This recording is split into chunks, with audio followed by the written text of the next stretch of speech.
Powerful explosions damaged the two Nord Stream gas pipelines. That was according to Danish police on Tuesday. Reuters could not independently verify that the images were of that pipeline.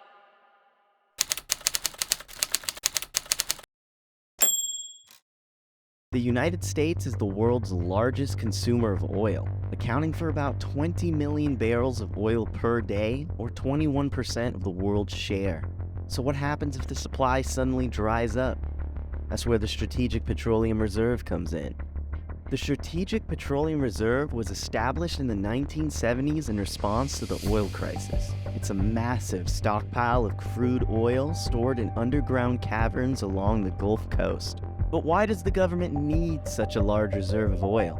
Some say it's for national security reasons, to ensure that the country has enough oil in case of a supply disruption. But others claim that the government uses the reserve for its own selfish spending.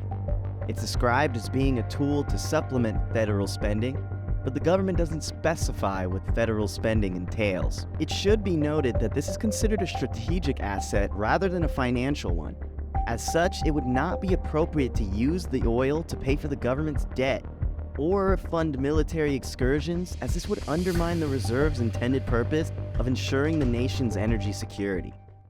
It's only been tapped 3 times, twice in times of war, and the other time during the Hurricane Katrina.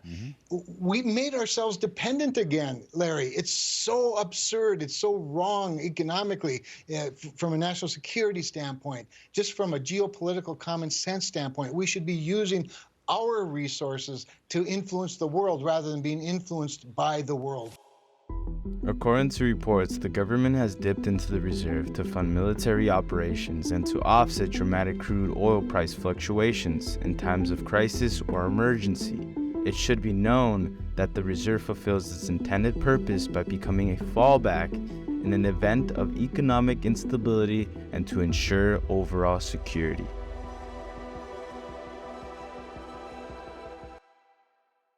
Estimate today's announcement will reduce gas prices, and when can Americans expect to see these changes?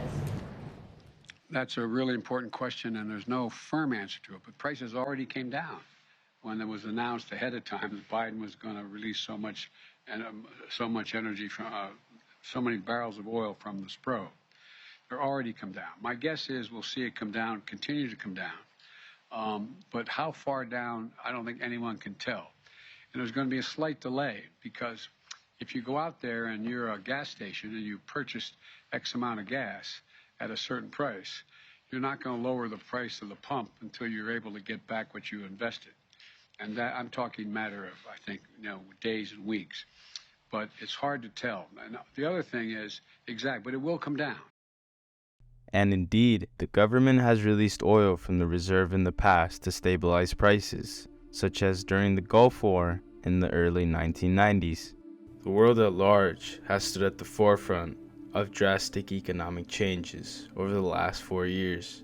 Now, the United States has been met with the levels of the Strategic Petroleum Reserve nearing 40-year lows, not seen since the 1980s. Recently, talks have been in place in order to replenish the country's reserves for early 2023. An unforeseen caveat has left the government to weigh options to purchase crude oil above the 10-year average. So while some may criticize the government's use of the Strategic Petroleum Reserve, it remains a crucial tool to help deploy the country's reserve in times of need, intended as a last resort and not to be foolishly considered as a remedy for the country's energy policy.